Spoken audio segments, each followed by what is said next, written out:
The word which Isaiah the son of Amos beheld concerning Judah and Jerusalem.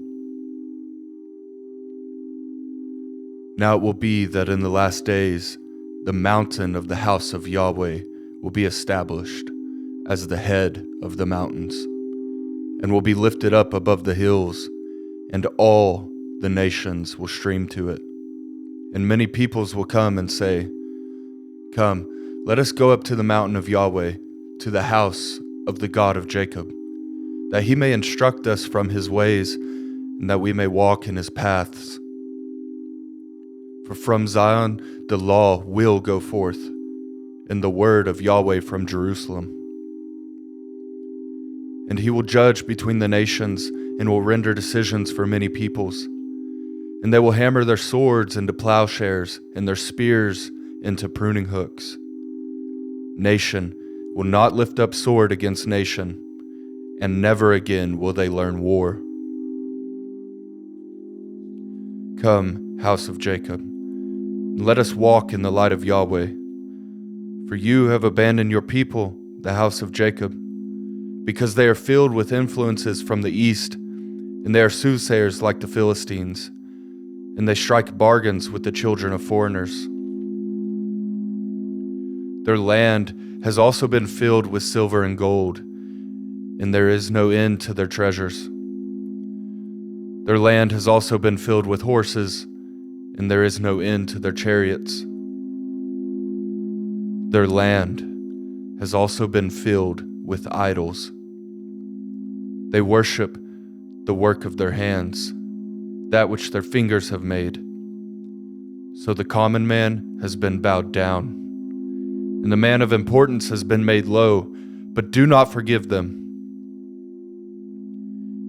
Enter the rock and hide in the dust from the dread of Yahweh and from the splendor of his majesty. The lofty look of man will be made low, and the men made high will be bowed down, and Yahweh alone will be exalted in that day.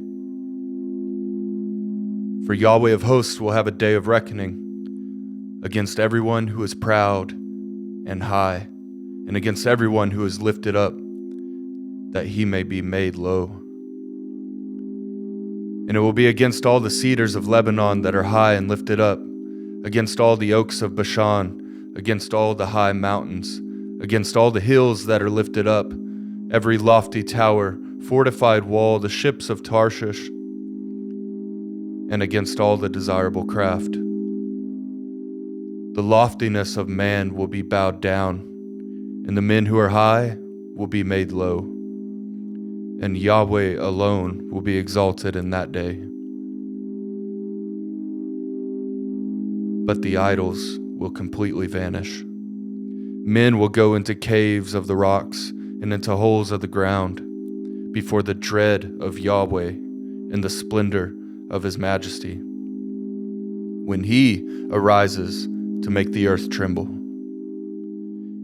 In that day men will cast away to the moles and the bats their idols of silver and their idols of gold, which they made for themselves to worship, in order to go into the caverns of the rocks and the clefts of the cliffs, before the dread of Yahweh and the splendor of his majesty, when he arises to make the earth tremble. Stop regarding man, whose breath of life is in his nostrils. For why should he be esteemed?